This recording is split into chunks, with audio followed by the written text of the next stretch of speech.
concentrer sur ses études. Parce que tout enfant aime se retrouver derrière la moto de son papa, à rentrer dans la voiture, on veut voyager. Tout le monde admire cela.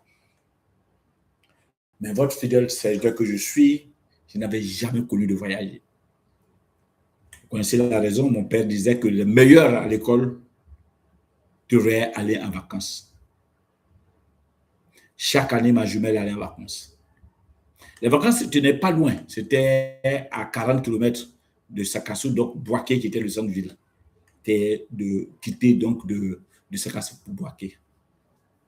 Quand ma jumelle revenait de Boaké des vacances, elle me contait tout ce qu'elle avait vécu là-bas. Elle parlait des taxis. Il y en avait de couleur rouge, tous étaient de couleur rouge, sinon de couleur orange. Elle expliquait combien de fois, et il y en avait tellement qui se suivaient à la queue leu.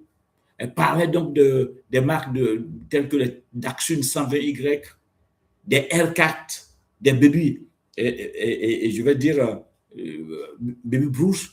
Elle parlait de ces véhicules. Elle me parlait du zoo de Boaké. Elle me parlait du cinéma ivoire, des choses qui me faisaient pratiquement rêver. Rêver parce qu'à Sakassou, les véhicules n'arrivaient que chaque dimanche qui était le jour du marché. Et quel genre de véhicules? C'était des camions pratiquement et des bagans de 22 places. J'avais envie de voyager, mais j'étais limité parce que n'étant pas aussi intelligent, je dirais, aussi bien pour avoir les meilleures notes. Mes déplacements se limitaient donc au village. Je partais donc du village au campement. Donc, pour ceux qui connaissent la zone, il s'agissait de quitter Sakassou pour Patabonou, de Patabonou à Yablasoulou, Yablasoulou à Kondrobo. Bon, c'était cela.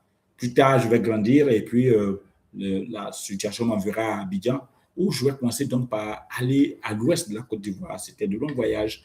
Le voyage allait à l'ouest là, c'était d'aller à Dadané, Dadané qui était l'ouest, et puis je quittais Dadané pour des villages sur l'axe de la Guinée, donc presque à la frontière de la Guinée, sur l'axe du Libéria, presque à la frontière du Libéria. Donc, on ferait de Dadané à Zoupleu, de Zoupleu à Trocolimpleu, de Trocolimpleu à Blapleu, de Blapleu à Yoleu. Voilà ce que nous faisions à l'époque, et ça s'est limité à là. On me dira que ça, ce n'est pas un voyage, ça, c'est un déplacement. J'avais envie de voyager, mais je me disais qu'un jour, je le ferais. Vous savez ce qui s'est passé? Plus tard, donc, ayant grandi, ayant commencé par travailler, je connaissais l'adage qui disait que si vous voulez construire, acheter plutôt une voiture, construisez d'abord un garage. Un jour, la voiture entrera. Et pour cela, qu'est-ce que je vais faire? Je vais me battre. Me battre et je vais avoir l'argent pour faire le passeport. Je vous assure que j'ai fait, jusqu'à l'âge de 40 ans, presque 43 ans, j'ai fait 3 passeports. Mais aucun passeport n'a pris un seul tampon avant que les passeports ne se périment. C'était dur. J'avais envie de voyager. Je ne pouvais pas voyager. Mais le voyage, qu'est-ce qu'on y trouve? Le voyage, qu'est-ce qui donne l'impact du voyage? Ce soir, je vais vous montrer pourquoi il est important. Il est important de voyager. Là, il y a tellement d'impact dans ce que c'est que le voyage que vous ne pouvez pas imaginer, que c'est formidable. Très souvent, quand on parle de voyage, il y a des choses qui nous hantent. Et, chers amis, je démarre donc cette communication pour vous qui venez nous prendre à marche. Nous avions sur cette plateforme, nous parlons de bien-être, mais ce soir, nous parlons donc de voyage et qu'est-ce qu'il faut savoir d'un voyage et pourquoi il est important que nous voyageons. Mais pour ça, n'oubliez pas, je l'ai dit en début, quand vous montez sur la plateforme, dès que vous vous connectez, la première des choses, c'est de partager, c'est de tapoter et c'est surtout de mettre le pouce, donc de liker et de partager. Les algorithmes, en plus vous le faites, nous démontrent que la communication est d'intérêt. C'est pour ça qu'on vous le demande. Et faites-le, ça nous fera beaucoup plaisir. Tapoter et partager. Alors, je disais donc que, enfin, j'ai eu des difficultés à voyager. Mais quand on grandit, il y a beaucoup de choses. Autant que nous sommes, quand on est africain, on a envie un jour d'aller au pays du blanc. On a envie un jour de découvrir le pays de l'Onksam. On a envie un jour d'aller voir la Tour Eiffel. On a envie un jour de connaître les bons endroits du monde. Mais quand on parle d'avoir envie, ça va commencer d'abord par s'acheter des billets d'avion. Et vous savez, le billet d'avion, c'est un coût. parfois, vous partez dans un pays tel que la France, on vous parle de 1000 dollars ou 1000 euros ou un billet d'avion qui va jusqu'à 600 000 francs parfois. Et vous vous dites, c'est toute une fortune. Dans combien de salaire il faut l'avoir? Mais ce qui est important, c'est que les voyages font baisser le stress. C'est une thérapie, voyager. Ça fait baisser le stress. C'est important que nous voyagions parce que quand vous voyagez, ça va améliorer votre santé. Oui, ça va créer une meilleure relation humaine, surtout quand vous voyagez en famille, en couple. Et quelles que soient vos palabres, à l'approche des voyages, ça c'est papa ou c'est maman qui se rapproche du moment pour lui demander où se trouvent les carnets de vaccination, donc le fameux carnet jaune, où se trouve le passeport, n'oublie pas ceci, n'oublie pas les billets, ça rapproche. Et vous voyez, vous retrouvez côte à côte en l'air, hein, et au firmament au front de Dieu pendant plusieurs heures, ça rapproche le couple. Voyager a beaucoup d'impact parce que ça va améliorer la mémoire, la santé mentale. C'est-à-dire que quand vous voyagez, un ami me disait que est-ce que vous savez que quand vous voyagez, avant de rentrer dans l'avion, on vous met sur une liste. Et cette liste-là suppose que vous n'êtes plus sur Terre, que vous êtes déjà mort. Et quand vous atterrissez, c'est comme si vous avez ressuscité. C'est très beau donc de se retrouver. Puisque quand vous quittez la Terre, vous n'êtes plus sur Terre, on note votre nom, voilà quelqu'un qui quitte la Terre. Parce que vous rentrez dans l'avion, vous êtes dans l'espace. Et quand vous atterrissez, on renote le nom pour dire, ah, voilà quelqu'un qui a atterri sur la Terre. Donc, pour que vous rentrez dans le groupe des humains. Mais c'est extraordinaire. Et prendre le vol et connaître le bienfait que ça fait. Donc, ça va améliorer ce que je disais tantôt, et la santé mentale. Voyager, ça va élargir vos connaissances. Chaque voyage est une occasion d'apprendre de nouvelles choses. Que ce soit sur l'histoire de chaque pays, que ce soit sur leur architecture, que ce soit l'agronomie, que ce soit les coutumes locales. C'est beau. Je vais vous dire, par exemple, moi, j'ai grandi en Côte d'Ivoire. Quand nous étions enfants, et la région dans laquelle nous étions, les gens raffolaient les chauves-souris, par exemple. Il a suffi que je me retrouve au Bénin, dans une région où pour eux, ils étaient surpris de savoir que les chauves-souris se mangent. Quand nous étions enfants, nous avions une feuille et là qui servait d'antibiotique presque, que les parents prenaient pour soigner les plaies, qu'on prenait pour puriger. Et voilà.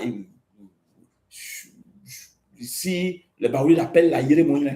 J'arrive donc au Bénin, cette feuille qui était censée être un médicament est une sauce que les gens appellent le tiayo, et c'est intéressant. Là-bas, ça se mange. Des coutumes, plus vous changez de région, vous apprenez beaucoup de choses. Et à ce titre-là, je vais vous donner un exemple. Un jour, je me retrouve donc au Cameroun. J'ai passé toute mon enfance à Sakassou, où j'ai accompagné mes amis, mes frères, mes grands frères, aller au Bangui, aller chercher donc du vin de palme. Et là-bas, ici en Côte d'Ivoire, pour récolter le vin de palme, il faut terrasser le palmier. Donc, il faut en fait tomber le palmier, couper les branches, et puis, bon, on met un canari en dessous ou un pot de 4 litres en dessous, on pèse on creuse donc vers je vais le sommet du palmier là, c'est tailler les feuilles qui sont taillées, puis on creuse là, après on le pèse pour que la goutte puisse tomber dans la marmite ou le canari ou et dans le pot. Très souvent, c'est des petits bambous qui servent de passage, donc qui servent de pareil à une paille. Hein, il y a des gens d'insectes, hein, un peu comme des scarabées, et qui viennent boucher cela.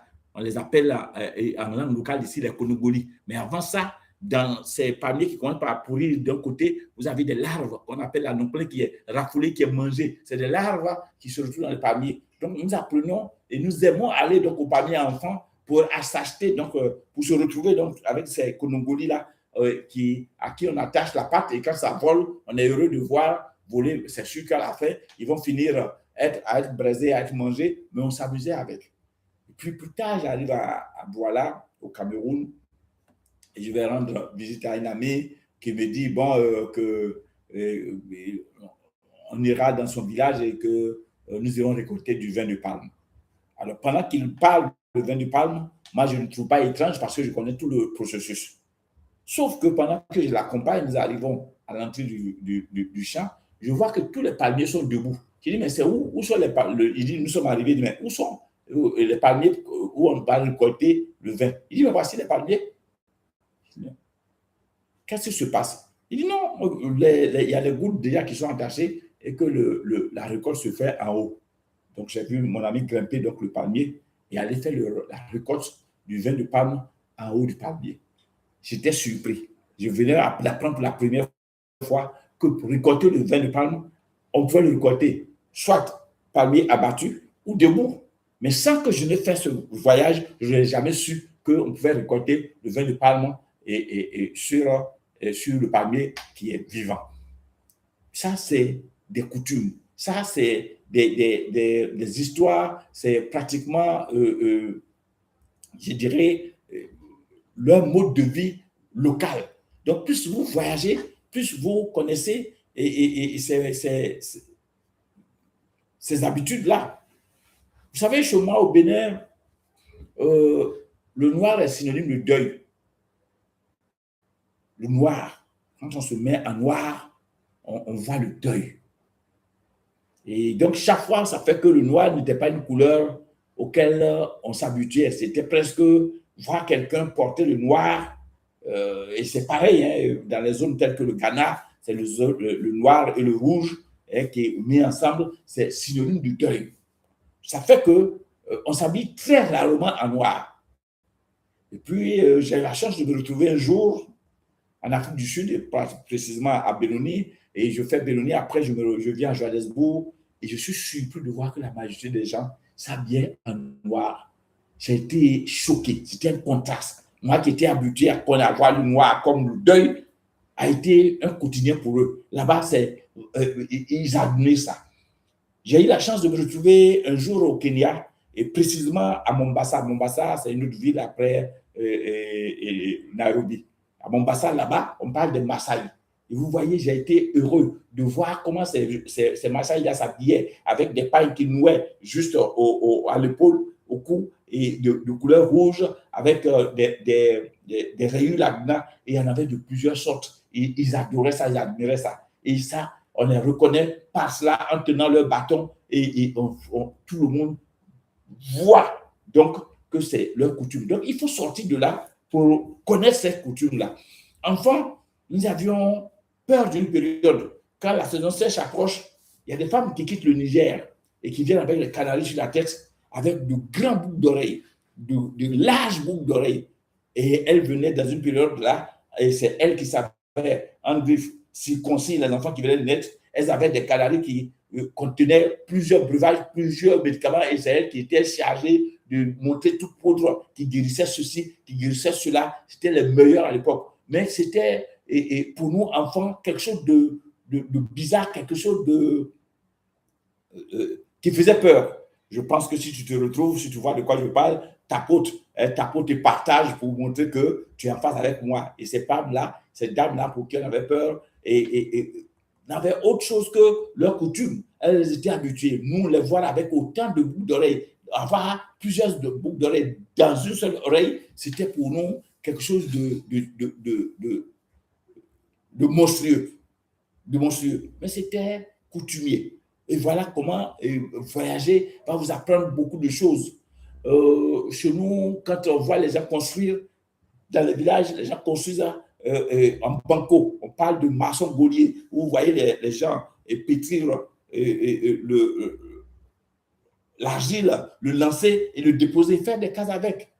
Et nous avons un mode de construction avec les briques qui sont semblables et qui sont presque pareils. Mais quand vous quittez, par exemple, l'Afrique de l'Ouest ou pratiquement les villes francophones, vous quittez Abidjan, par exemple, que vous retrouvez à Cotonou, vous avez, ou au Togo, vous avez de manière similaire les mêmes manières de travailler parce que c'est la même main-d'œuvre qui vient travailler là. Mais parfois, quand vous commencez par traverser le Ghana, vous vous rendez compte que l'architecture change, la toiture change parce que c'est culturel. Mais quand vous arrivez au Kenya, et parfois vous voyez des morceaux de pierre taillées en briques et ça fait beau.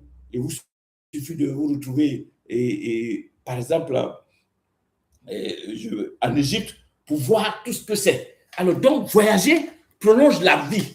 Et il est important, voyager, vous savez, quand on parle de voyager, prendre des vacances, on ne peut pas imaginer cela. J'ai choisi le sujet parce que quand on parle de bonheur, il y a des taux, des normes qui, dans la joie, il y a des niveaux. J'ai l'habitude d'expliquer que quand on est enfant, il y a une période que tout le monde aime, c'est l'approche des fêtes. Pourquoi? Parce qu'on va s'habiller nouvellement. On aura une nouvelle chemise, on aura une nouvelle chaussure. Et ça fait qu'on est heureux d'être vêtu. Et ça va nous suivre jusqu'à ce qu'on grandisse. Regardez quand vous achetez un nouveau costume, même quand c'est un dessous, quand vous portez vous-même, le jour où vous le portez, ce jour-là, vous marchez avec contenance. Vous êtes fier, vous êtes heureux, vous êtes rassurant parce que ce que vous portez est neuf. Mais le lendemain, si vous devez reporter, vous n'avez plus la même sensation. Ça voudra dire quoi? Que l'habit donne une joie, un bonheur d'une journée. C'est juste une journée. Après cette journée-là, c'est fini. Si vous avez la chance d'acheter une voiture, le jour où vous achetez la voiture, vous ne voulez même pas quitter votre voiture, vous voulez même dormir là-dedans. Mais dans la même semaine, vous commencez par rencontrer la même voiture partout. Et vous êtes surpris que vous n'êtes pas le seul à avoir la voiture là. Et puis, un mois après, une voiture vous dépasse et vous la regardez. Quand une voiture vous dépasse, que vous la regardez, ça veut dire que vous n'êtes plus fier de celle dans laquelle vous êtes et que vous voulez avoir celle-là. Ça veut dire que le bonheur qu'une voiture vous apporte ne dure pas plus qu'un mois. Après un mois, c'est fini. Si vous avez la chance de vous battre dans votre vie et de construire une maison, dès que vous construisez la maison, que vous commencez par rentrer chez vous, vous êtes fier quand vous avez votre clé. Vous êtes heureux d'avoir fini avec le propriétaire. Vous êtes très heureux. Parfois, vous rentrez très tôt à la maison. Quand quelqu'un vous voit, au détour d'une communication, vous ajoutez, mais désormais, j'habite chez moi. Quand tu viendras connaître la maison, on est pressé de faire venir voir les amis chez soi pour montrer qu'on a construit sa maison. Petit à petit, et un an après, on se rend compte que le bonheur qu'apportait la maison a disparu. Parce que les charges, l'argent qui servait à payer le loyer, qu'on pensait pouvoir, je dirais, récupérer ici parce qu'on est dans sa propre maison, trouve d'autres issues. Et petit à petit, on ne se sent même pas qu'on est dans sa propre maison.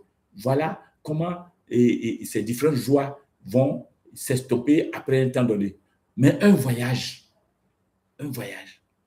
à l'instant où je vous parle, si vous avez fait un voyage, un beau voyage dans votre vie, quel que soit le voyage, si on vous demande de la raconter, vous vivez les mêmes sensations que le voyage. Et c'est pour ça qu'en Occident, on travaille 1 an, 11 mois, on travaille et on prend 1 mois pour voyager, pour se remettre à zéro, pour réinitialiser son cerveau, pour reprendre un certain nombre de plaisirs. Et ça fait plaisir parce que le voyage, le bonheur que procure un voyage dure dans le temps. C'est pour ça que le voyage va être le summum des bienfaits et dans le bien-être. C'est pour ça que je parle de voyage ce soir. Alors, donc, si tel que le voyage peut apporter autant de bonheur, qu'est-ce que nous pouvons faire? Avec le voyage, vous allez établir des souvenirs durables. Dans chaque voyage, on n'oublie pas. Voyager, souvent, crée une multitude de souvenirs inoubliables. Parfois, quand vous voyez certains symboles, tels que la Tour Eiffel, tels que Notre-Dame de la Liberté, aujourd'hui, quand vous voyez l'Amazone, chaque symbole vous dit quelque chose, vous rappelle un pays. Quand vous voyez cette statue avec l'horloge là-dedans, vous vous souvenez de Londres. Vous dites ça, c'est Londres avec ses cabines rouges. Hein, c'est des choses qui restent. Et chaque fois qu'on voit ces images-là, on se souvient. Quand vous arrivez à voir la Chichén Itzá, cette pyramide appelée la Chichén Itzá, quelque part, vous dites ça, c'est chez les Mayas, ça, c'est Cancun que je vois. Et il suffit d'admirer certaines cases en bambou et là, vous voyez Bali automatiquement, l'Indonésie automatiquement. Voilà des choses qui font plaisir quand vous avez eu la chance d'aller les visiter. Et quand on parle de voyage, ça fait plaisir de savoir voyager. Vous imaginez la fois où j'ai eu la chance de me retrouver en Terre Sainte avec mon épouse, nous avons fait un très beau voyage. Et depuis ce voyage-là, aujourd'hui, quand je vais à l'église, quand on lit l'évangile, quand on prend des passages de la Bible qu'on lit, pendant que les gens écoutent, moi je vois des endroits où je suis passé. Quand on vous parle de Saint-Pierre, hein, de poisson de Saint-Pierre, je regarde. Quand on parle de la traversée de Galilée, je regarde cette traversée de la Galilée que j'ai eu à faire avec mon épouse. Quand on parle de la mer morte, c'est des choses qu'on a vécues. J'ai même dû changer mon alliance, mon épouse et moi, en Israël. Et désormais, les choses ne sont pas pareilles. Quand on parle, par exemple, du figuier, hein, on se demande, mais qu'est-ce que c'est, à quoi ça peut. Mais quand on a eu la chance d'aller le toucher et voir la taille de ce arbre-là, voilà, aujourd'hui, vous comprenez mieux. Et donc, voyager, ce serait très, très, très, très important. Mais ce genre de voyage, ça coûte. Hein. Je viens de parler de l'Israël. J'ai parlé de Cancun. Il s'agit du Mexique. J'ai parlé de Notre-Dame de la Liberté. Donc, la Dame de la Liberté, pour la voir, il faut se retrouver à New York. Quand on parle de la Tour Eiffel, c'est Paris. Quand vous vous retrouvez, vous devez aller à New Delhi. Mais tout ça, ça coûte de l'argent, assez d'argent. Mais combien ça peut coûter, par exemple, un montant pour aller pour un vrai voyage? Et quand vous devez faire un voyage, un minimum de jours, c'est 5 jours au moins. Pourquoi? Parce que si vous faites moins de jours, vous allez martyriser votre corps. Il y a ce qu'on appelle le décalage horaire qui va jouer. Donc, vous avez le temps pour que le corps s'initialise et pour vous permettre de jouir le temps, ce que vous êtes allé vivre. Quand vous devez aller aux États-Unis aujourd'hui, si vous devez partir à regardez 2 billets pour les États-Unis, ce que ça, le montant du séjour, donc l'hôtel que vous devez prendre, l'argent de poche, le visa à avoir, vous savez ce que c'est? Je vais vous donner un exemple. Si vous devez être à Bali ou en Indonésie, regardez ce que ça coûte pour le couple.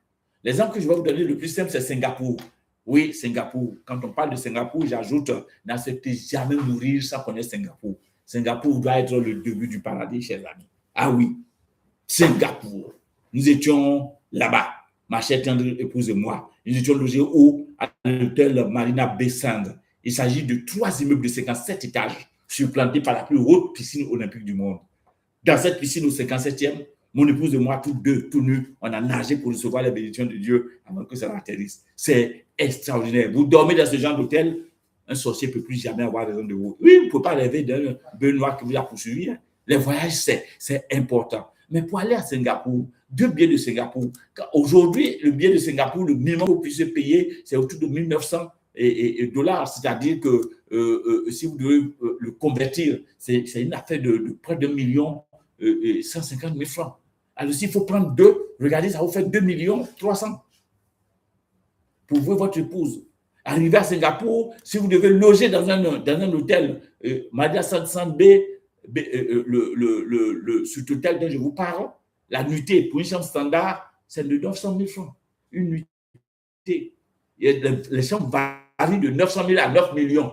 Là-bas, il n'y a pas de séminaire. Hein. Tu ne peux pas aller trouver des ministres qui sont en train, parce que l'État a demandé un séminaire. Non, non. Tu peux aller trouver ton président de la République là-bas ou des stars d'un certain niveau. Madia Bessand, c'est de 900 000 francs à 9 millions la nuitée. À supposer qu'on vous donne la chambre du gardien ou qui fait 450 000 francs, cette chambre-là, une nuitée que tu dois vous faire 5 jours, imaginez ce que ça va faire. Les 5 jours vont vous faire 2 250 000 francs. Ajouté à 2 300 000 francs comme billet d'avion, mais vous devrez manger, avoir de l'argent de poche. À supposer même pas tout casser que vous avez 1 million pour les 5 jours, les amis, vous vous retrouvez à combien? Ça va vous faire plus de 5 500 000. Mais de vous à moi, pourquoi diantre on prendra 5 500 000 pour aller bousiller en 5 jours? C'est la question que vous allez vous poser. Et oui, nous, Africains, si on a de l'argent, c'est les calculs que nous faisons. On se dit, mais pourquoi je vais mettre autant d'argent pour juste 5 jours de plaisir? Ce n'est pas du plaisir. C'est prolonger sa vie. C'est vivre autrement. Je vous assure, ce n'est pas donné à n'importe qui. C'est extraordinaire, c'est dur et ce n'est pas apporté. C'est un budget trop élevé. Et quand c'est trop élevé, qu'est-ce qu'il faut faire? Qu'est-ce qu'il faut faire?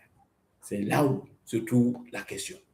Partir en vacances plus souvent et plus loin, c'est ce qu'on demande. Mais avec quel budget? C'est pour ça que ce soir, j'ai voulu te demander de t'arrêter un moment et de penser.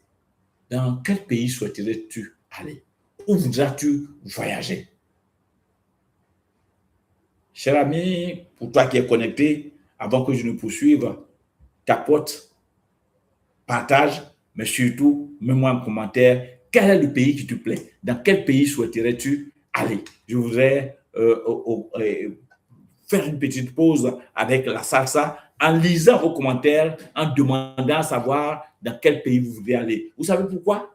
Faites l'exercice parce que le secret va être donné et vous verrez que vous pourriez voyager à coup sûr dans l'endroit où vous souhaitez. J'ai passé plus de 40 ans sans faire un seul voyage. Mais je vous assure, j'ai mis 10 ans, 10 ans à connaître le monde entier. En l'espace de 3 ans, j'ai pu vider 4 passeports. Et comment je suis arrivé, ce soir, je vous donnerai le secret. Et donc, je veux voir où chacun voudrait aller.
Merci beaucoup. Si vous venez de nous rejoindre, nous parlons ce soir de comment avoir les moyens pour pouvoir voyager. Nous parlerons donc de voyage, de vacances, et le sujet que nous abordons ce soir, c'est de vous montrer des stratégies, des techniques, ce qui pourrait vous permettre non seulement d'avoir les moyens qui vous permettront de voyager à travers le monde. Oui, capoter, partager. Je suis votre coach Oïsese Soubagidi. Je suis content pour vous qui nous prenez en marche. Vous faites bien d'être sur cette plateforme qui parle surtout de bien-être.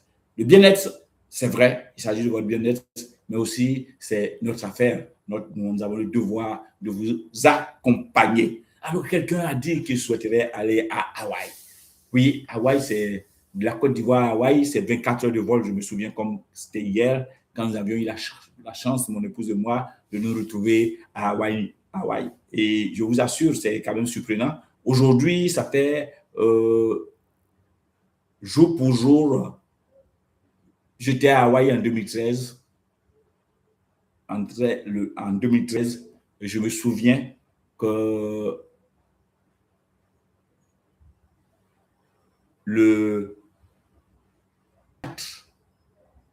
24 avril 2013, mon épouse et moi, nous étions à Hawaiian Hilton Hotel. Là-bas, je dirais c'est le coin où les demi-dieux viennent gaspiller leur fortune. Hawaï. Hawaï, ce n'est pas n'importe où. Pour que vous ayez une idée, vous savez, après les dernières élections des États-Unis, le dernier mandat d'Obama plutôt, l'hôtel où il a choisi d'aller se reposer, c'est à Hawaï.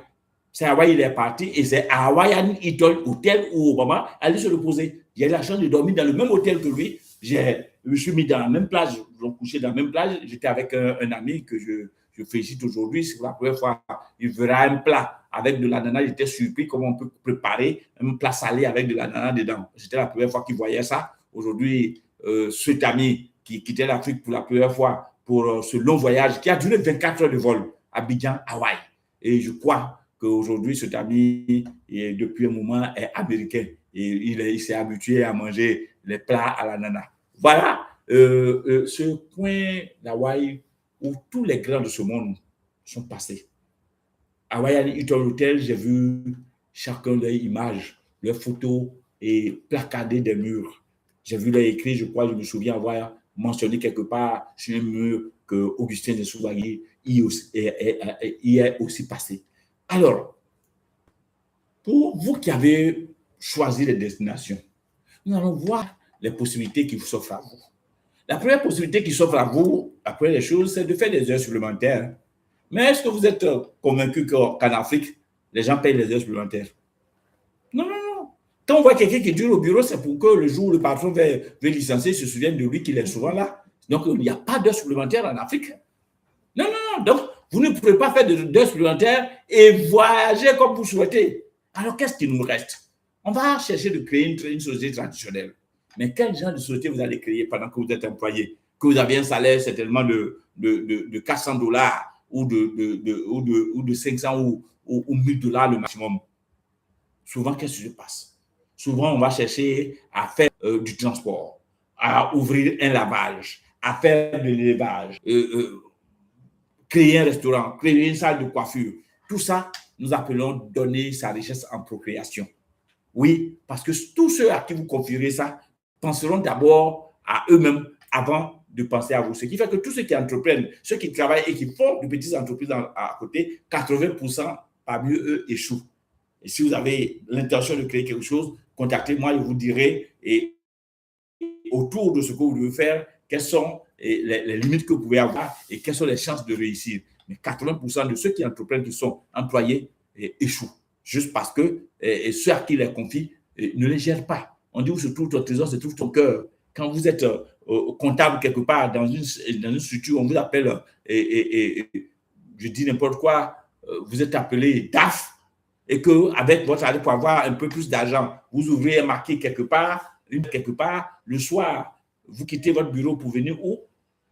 Au marquis pour venir vérifier votre entreprise parce que là où se trouve votre trésor, se trouve votre cœur. Et vous discutez de quoi? Vous allez commencer par discuter avec la serveuse, une bouteille qui a manqué et un verre qui est cassé. Alors, avec qui? Avec quelqu'un qui est moins que vous. Vous mettez à sa limite. Et là, nous parlons de la loi de la correspondance qui vient vous niveler. Cette loi prendra votre salaire en tant que DAF et puis le salaire en tant que serveuse. Il va faire la somme diviser, c'est ce que vous allez percevoir. Et vous allez vous rendre compte que rien ne marche. Malgré que l'argent rentre par ici, vous avez l'impression que ça sort de l'autre côté. Donc, les activités, les sociétés traditionnelles qu'on veut créer parce qu'on travaille, on veut avoir une affaire à côté. Et si on n'a pas bien réfléchi, si on n'a pas le bon coach pour nous orienter, pour choisir la bonne activité, c'est voué à l'échec. On pourrait dire qu'on va développer une franchise. C'est quoi développer une franchise? C'est représenter une grande marque. Par exemple, quand vous allez en Allemagne, devant la maison Mercedes, c'est écrit « Ce sont mes clients qui font ma publicité ». C'est pour ça que Mercedes ne fait pas beaucoup de publicité. Parce que quand quelqu'un a une Mercedes, il en parle. On dit « Ah, il est dans une Mercedes ». Ce sont ses clients qui font la publicité. Donc, si quelqu'un ouvre un magasin de vente de pièces d'origine Mercedes, on ne va pas demander qui il est parce qu'on connaît déjà la marque. C'est comme si quelqu'un veut ouvrir une marque Dodal. On ne va pas demander qui il est parce qu'on connaît la marque. Sauf que pour pouvoir représenter la marque, il faut sortir beaucoup d'argent, assez d'argent. Et la franchise, c'est ça. Vous allez payer des dividendes régulièrement à la structure qu'il a. Donc, ce n'est pas forcément pour vous. Quelqu'un pourra dire, donc, en ce moment, il faut investir. Et quand on parle d'investissement, regardez souvent, quand vous regardez les chaînes étrangères, vous allez voir que au niveau de la bourse, ce que vous avez vu qui est ouvert, les secondes qui suivent, ça passe au rouge. Et oui, ce n'est pas aller investir dans la bourse dans l'intention d'attendre que ça fleurisse, avoir la chance pour pouvoir cumuler l'argent pour voyager, c'est trop long. Quelqu'un dira, ah oui, je préfère faire les jeux de hasard. Et là, je voudrais m'arrêter un peu. Pour vous qui m'écoutez, il faut bannir les jeux de hasard dans votre mode de vie. Il n'y a rien de pire dans sa vie que les jeux de hasard. Je vais vous situer quelque chose pour que vous puissiez comprendre pourquoi je le dis. J'étais enfant à l'époque, nous étions au cours primaire et je vendais ce qu'on appelle des tombolas. C'est des ballons, les ballons gonflables, là, il y en a de toutes formes et il y en a de plus gros. C'est sur un support là. Et puis, il y a des tickets que vous tirez. Vous ouvrez le ticket, le numéro qui apparaît, c'est celui-là que vous prenez. Et nous le vendons. Et j'ai passé à vendre. Après, il y a eu des objets tels que des sifflets, des oiseaux, tout ça. Mais il fallait jouer pour prendre. Il y a d'autres personnes, même des femmes qui le faisaient, mais c'était avec des casseroles, des bols, tout ça. On appelle ça tombola. Alors, je vendais donc tombola pour nous, enfants. Quand on achète le paquet neuf, tous les ballons sont là-dessus, du plus petit au plus gros. Les plus gros, il y en a un seul, très gros, et puis il y a au moins 3, 4 moyens, et puis bon, les plus petits, il y en a beaucoup. Eh bien, quand on achète le paquet, qu'est-ce que nous faisons, nous qui vendons? Vous allez vous mettre dans votre chambre, vous allumez la lumière, ou vous prenez la lampe, vous allumez la lampe, vous mettez là où on tire le jeu là, à la lumière. Quand vous mettez la lumière, tous les numéros apparaissent, vous voyez les numéros. Et en ce moment, vous voyez le numéro du gros ballon. Quand vous voyez le numéro du gros ballon, qu'est-ce que vous faites? Vous enlevez donc le numéro du gros ballon. Ça voudra dire quoi? C'est supposé être gagné. Et ce numéro-là, puisqu'il est enlevé, il n'existe plus. Et donc, alors que c'est lui là pas, c'est lui qui fait jouer tous les enfants. Et puisque tout le monde veut avoir le gros, finalement, vous vendez tous vos ballons sans que le gros ne soit gagné. Plus tard, la société a compris que les gens trompaient comme ça, ils vont doubler la surface. Et quand on double la surface, quand vous présentez les billets à la lumière, vous ne voyez plus. Mais pendant que le propriétaire réfléchit, les voleurs aussi réfléchissent. Et qu'est-ce qui va se passer? Désormais, quand vous payez, vous êtes le premier joueur. Vous-même, vous jouez le premier. Et très souvent, vous perdez. Quand vous jouez, vous gagnez le plus petit. Et quand vous gagnez le plus petit, vous enlevez le petit que vous avez gagné, vous sautez le gros de sa place et vous le mettez à la place du petit qui est gagné. Donc, plus c'est le gros qui est poursuivi. Donc, finalement, le gros, la place du gros là-bas, vous remettez donc le petit que vous avez enlevé, que vous avez gagné là, à la place de ce gros-là. Je ne sais pas si vous avez compris. Vous le déplacez, alors que c'est lui qui est suivi. Donc, voilà comment on arrivait quand même à vendre tous nos ballons dans le poursuivre. Et finalement, pour tous les paquets qu'on avait achetés, à partir d'un certain nombre, on ne vend plus. On ne vend plus et on a les gros là qu'on garde. Et puis après, quand on commence à jouer, et les ballons, on va jouer 3 ou 4, les anciens ballons gros qui sont restés, on va les ajouter à la nouvelle place qu'on a. Donc, ça fait attirer plus de personnes parce que les gens ont plus de chances de gagner des gros qui n'ont pas le numéro qui existe. Et donc, vous continuez par vendre et vous vendez le maximum. Ça, je parle de ballon. Je viens au jeu de hasard, la loterie nationale. Vous savez, dans tous les États combattent les jeux de hasard. Mais ils se sont rendus compte que plus de 80% de la population adore ça. Et le plus grand nombre de ceux qui adorent, c'est les pauvres. Pauvres en esprit, pauvres en argent. Les partisans de moins d'efforts qui veulent rapidement changer leur vie et ils s'y mettent. Alors, l'État a tellement lutté contre ça que l'État ne pouvant plus, l'État va créer elle-même l'autorité nationale. Pour dire, bon, comme vous ne pouvez pas, moi-même, je vais me mettre dedans pour bouffer aussi. Voilà comment les gens vont jouer. Comment vous pouvez comprendre que des vieillards sont chez nous ici, en Afrique, ici, assis au cabaret, et vont dire le cheval qu'il a gagné en France. Et vous les voyez toujours dire, c'est 7 qui a manqué, je vais mettre 47, j'ai mis 74. C'est que toujours, maintenant, c'est de très rares qui gagnent. Et comment ça gagne? Je vais vous expliquer aussi, pour que vous puissiez voir clair là-dedans. Je suppose que vous êtes 10 frères et soeurs, même père, même mère. Et on vous dit que quelqu'un fait de la loterie où on gagne. Et chaque billet est vendu à 10 000 francs. Et vous, les 10 frères, vous achetez un billet chacun. Ça vous fait combien? Calcul mental, ça vous fait 100 000 de jeux que vous avez fait dans la famille. Mais pendant que vous, les 10, vous jouez 10 000, 10 000, 10 000, parmi vous, un de vos frères crie « Wow, je viens de gagner !» Et quand il monte, il a gagné effectivement 30 000 francs. Mais tous les autres frères ont perdu. Vous aviez gagné ou bien vous avez perdu? Je réponds à cette question. Lui, il crie, wow, il a gagné 30 000. Les 9 autres n'ont rien gagné. Vous avez gagné ou vous avez perdu. Si vous rapprochez à la famille, la famille a sorti 100 000 et c'est 30 000 francs qu'on a gagné. Ça veut dire quoi? On a perdu combien? 70 000. Mais le problème qui se pose, c'est que, au lieu que vous voyez ça en pète, c'est les 9 autres frères là, qui vont aller dire à d'autres personnes que leur affaire là, ça marche, que leur propre frère a gagné 30 000. C'est devant eux que le propre frère a joué, il a gagné 30 000. C'est parce qu'eux ne sont pas chanceux. Que le frère est chanceux, hein? Lui, il a gagné 30 000. Donc, c'est eux qui ont fait la propagande du seul qui a gagné. Alors qu'eux, ils ont perdu tout. Mais ils ne voyaient pas ça comme ça. Et c'est le seul là, sur qui on dirait mettre la caméra pour dire n'a qu'à parler. Et lui va expliquer comment il a joué, qu'il a gagné, qu'il remercie le jeu qui a été bien, qui a été honnête.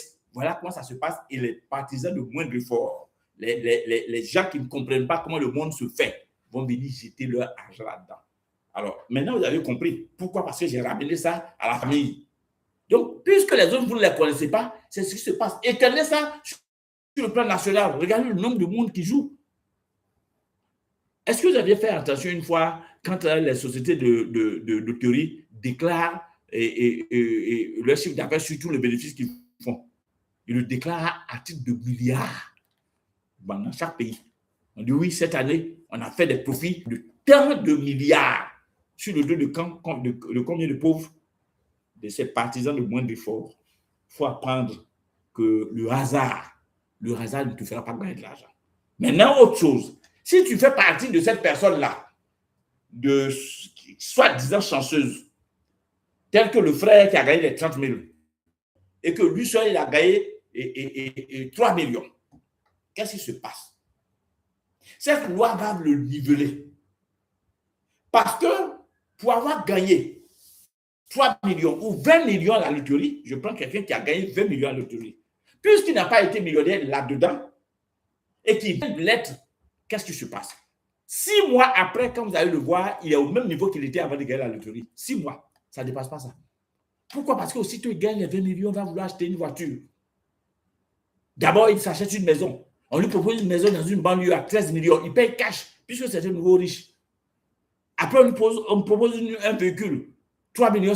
Il paye cash. Bon. Il a gagné 20 millions. Il a payé une maison à 13 millions. Une voiture à 3,5 millions, il reste combien? Ça lui fait 16,5 millions. Il va lui verser combien? Il va lui verser 3,5 millions. Garçon a une nouvelle maison. Il a payé une nouvelle voiture. Qu'est-ce qu'il va vouloir faire? Il va vouloir compléter une copine à sa femme. Il prend une copine, une nouvelle copine. Le week-end qui suit, il va supposer qu'avec sa copine, il doit quitter la ville pour aller dans une autre ville et aller faire le week-end. Et il prend sa femme, dans sa copine, dans sa nouvelle voiture, il fait le chemin. Et à moins de 50 km, le véhicule tombe en panne. Et il faut appeler le mécanicien qui vient de la ville où il est. Le mécanicien vient les trouver là, il dit vraiment, doyen, vous n'avez pas mis de l'eau dans les radiateurs. Oh, vous venez de bomber la cuirasse comme ça. Vraiment, doyen. Mais ce n'est pas grave. Si je trouve 1,5 million tout de suite, demain, je vais vous trouver un nouveau moteur. Je vais chercher au Ghana. Tout de suite, ça va, on va remplacer. Le nouveau riche ne voudra pas perdre son véhicule, va sortir de 1,5 million. Il lui restait combien? Nous avions dit 3,5 millions. Il sort 1,5 million dedans, il lui reste combien? 2 millions. Mais il ne reste plus 2 millions parce qu'ils sont déjà à mi-chemin. Vous pensez que l'homme qui a une nouvelle femme, une fractionnée, il va se retourner? Non, il va continuer à l'autre ville là-bas pour aller faire son week-end. Là-bas, il va prendre un hôtel. Pendant qu'ils sont à l'hôtel, c'est là où son portable va sonner. Monsieur, vous avez acheté une maison dans le quartier ici? Oui. La maison que vous avez achetée est une maison litigieuse. On vous attend le lundi matin au tribunal. C'est là où il a en parlé à sa copine pour dire vraiment, voyez les gens là. Regardez comment ils sont malhonnêtes. La maison que j'ai achetée il n'y a pas longtemps, on me dit que c'est une maison litigieuse. Sa copine dit non, attends, je vais appeler ton nouveau beau. C'est un avocat, il va t'aider. Elle prend le téléphone, elle appelle. Grand frère, comment ça va? Il y a ton beau là, ton nouveau beau là qui a un souci ici. Il parle le téléphone jusqu'à dire bon, d'accord. Ok, il va te faire les affaires tout de suite. Bon, j'ai appelé ton beau, hein, il est avocat. Hein, bon, il dit pour ouvrir le dossier et tout ça, il faut déjà envoyer, on doit envoyer 500 000 là-bas. On fait un transfert d'Orange Money ou de mobile ou de quelque chose. 500 000 sont partis dans les combien? Non, ben, ça fait plus de 2 millions puisqu'ils sont à l'hôtel. Ils ont payé le taxi pour arriver là-bas. Donc, dans les moins de 2 millions, ils sont 700 000 qu'il envoie. Il va retourner. Il lui restera en tout pour tout 1 million en poche. Et le jour du procès, il va rencontrer son beau finalement. Le beau va lui dire, bon, on vient d'arriver, mais il faut sortir 200 000 quelque part ici. On doit donner à telle personne, parce que la situation là. Sauf que, ce que le beau ne lui a pas dit, c'est que lui, il est avocat spécialiste des divorces. Bon, là, on est dans une situation de quoi? On est dans une situation domaniale. Il s'agit de maison. Vous savez, quand on parle d'avocat, ils ont chacun leur filière. Mais lui, il est spécialiste des divorces. Bon, vous pensez qu'il peut gagner un procès comme ça? Voilà comment, lamentablement, pendant qu'il a encore pris 200 000 francs dans les 1 million restant du monsieur, voilà comment, lamentablement, il va perdre le procès. La maison payée à 13 millions vient de s'envoler. Et le monsieur va mettre la main et les deux mains à la tête pendant qu'il sera en train de réfléchir. C'est là où son portable va sonner. Et qui appelle? C'est le mécanicien. Vous dites vraiment, grand frère, ça fait 3 jours que je devais t'appeler. Vous savez, le jour où moi, 1,5 million là, le taxi que j'ai pris, avant de descendre, mon porte-monnaie, mon portable, tout ce que j'ai, tout a disparu. Les gens m'ont volé. Depuis là, je cherche. Maintenant que je viens de retirer la puce, la SIM, et puis je t'appelle. Bon, alors je vous parle là, certainement le véhicule du monsieur est encore au bord de la route là-bas avec le capot ouvert. C'est tel que les bandits ne sont pas allés enlever les pneus pour les vendre par la suite.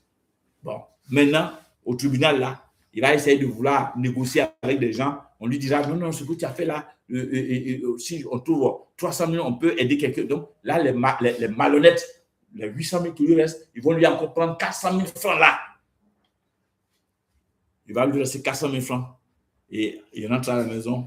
C'est en rentrant à la maison qu'il va poser la question à un autre ami qui va lui expliquer, il va dire, oh, mais ton dossier là, même le clerc dans le domaine, c'est-à-dire l'apprenti avocat qui est dans le gagnerait ce procès. Ah non, il faut qu'on fasse appel. Si on fait appel tout de suite que tu as 1 million, tout de suite, on va trouver un bon avocat. Bon, il va trouver 1 million là où? Voilà comment quelqu'un qui a gagné 20 millions à la loterie, en l'espace de moins de 6 mois, il va se retrouver à moins que rien. Il sera à pied, il sera moins qu'il était. On dit que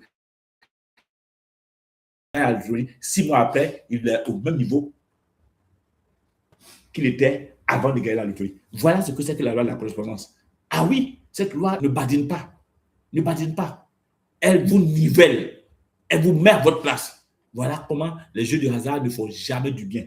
Autant ceux qui le jouent, 90% sont appelés à perdre pour laisser 10% gagner. Autant que les 10% qui ont gagné se retrouvent rattrapés par la loi de la correspondance qui vient les niveler. Alors, qu'est-ce qu'il faut faire alors qu'on veut voyager? Certainement, on va chercher peut-être à être une célébrité. Mais c'est quoi une célébrité? Quand on parle de célébrité en Afrique, on parle des joueurs. Vous connaissez combien de joueurs célèbres en Afrique? Quand vous prenez votre pays, vous pouvez citer combien? Moi, je suis en Côte d'Ivoire. Quand on parle de joueurs célèbres, on va citer qui actuellement? À part les Drogba, on ne peut même pas en citer 5. Quand on parle de comédiens célèbres dans votre pays, il y en a combien? On ne peut même pas citer 5. De chanteurs célèbres, vous allez citer qui? Et voilà. Pour nous autres là, quand tu chantes, les parents passent à côté pour dire mais qui est en train de pleurer? Parce que ta voix même là, ça ne ressemble pas à quelque chose pour dire que tu es bien chanté, ça ressemble à des pleurs. À quel moment tu vas devenir célèbre dans la chanson? Donc voilà comment la célébrité, ça devient, c'est pas à ta portée. La dernière chose qui te reste, c'est d'être héritier. Un testament. Mais en Afrique, il y a un testament. Il n'y a pas de testament en Afrique, cher ami. En Afrique, testament, c'est les dettes. Une fois, un parent riche, le parent riche en Afrique, il ne met pas vite. Hein. Tu vas mourir avant lui. Non, il n'y a pas. En Afrique, quand on dit que quelqu'un est mort, moi, mon père, quand il est mort, et un vieil enseignant, qu'est-ce qu'il pouvait avoir comme héritage? C'est ses habits qu'on a partagés. Moi, j'avais eu 2 sahariennes de 4 poches là, les anciens enseignants, c'est ce que nous avons partagé. Donc, il n'y a pas d'héritage en Afrique. Alors, ça voudra dire que les choses sont maigres. Alors, qu'est-ce qu'il faut faire? Ce que je vais vous dire maintenant, il faut savoir que dans la vie, on ne choisit pas d'être pauvre, d'être riche. Mais on développe des habitudes. Et ce sont ces habitudes-là qui déterminent notre choix. N'oublie pas de tapoter, de partager. N'oublie pas de liker. Parce que c'est ça qui permet de savoir que le sujet que nous discutons aujourd'hui est un sujet d'intérêt. Et c'est ça qui permet aux acolytes de nous permettre de rester avec vous. Il est très important que vous sachiez. Donc, je l'ai dit, on ne choisit pas d'être pauvre, d'être riche, mais nous développons des habitudes qui déterminent notre choix. Et une des habitudes pour déterminer le choix, et je pense, toute modestie mise à part, si vous voulez bien comprendre le concept que je suis en train de développer, il faut aller lire certains dieux en économie, en affaires, et parmi eux, il y a un que j'adore particulièrement, son nom c'est Robert Kiyosaki, et qui a écrit plusieurs livres. C'est lui qui est l'auteur de Père riche, Père pauvre. Et son livre qui a pour titre L'école des affaires, allez chercher à la voir, il faut lire l'école des affaires. Oui, en anglais, c'est Me Business School, mais en français, le livre en français, c'est l'école des affaires. Vous verrez, il va mettre là-dedans tout ce qu'il vous faut pour comprendre ce que je viens de vous énumérer. Alors, donc, tout ce que nous souhaitons aujourd'hui, ce voyage et le bien-être, c'est de l'argent, ça coûte beaucoup d'argent. Mais grâce à quelque chose que nous appellerons la 8e merveille du monde, oui, oui, oui, les Américains l'appellent la démocratisation de la richesse. Grâce à cela, en un temps record, vous pouvez tout mettre au point et vous retrouver à voyager. Je vous parlerai donc de cette extension de la 8e merveille du monde. Le nom simple, la définition, certains l'appellent marketing relationnel, certains l'appellent le marketing des réseaux, certains l'appellent le marketing collaboratif. On dira que c'est l'art de partager des services ou des biens par recommandation et en être rémunéré par la suite. En vous demandant de prendre une pause, de partager, de liker, nous revenons un peu sur cette salsa qui va vous permettre de réfléchir et de voir est-ce que tous ceux dont nous parlons, tous ceux de quoi nous avions parlé tout de suite concernant la loterie, les occasions qui s'offrent à nous, est-ce que nous sommes d'accord avec ça? Et maintenant, je vais descendre dans ce plan qui va vous aider à avoir les moyens qu'il faut.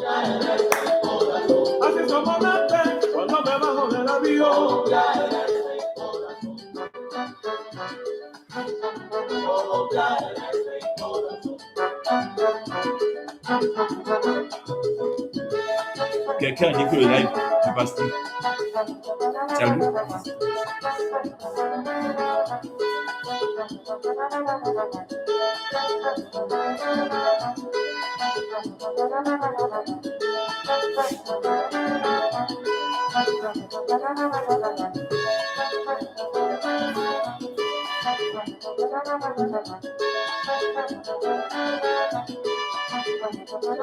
Likez.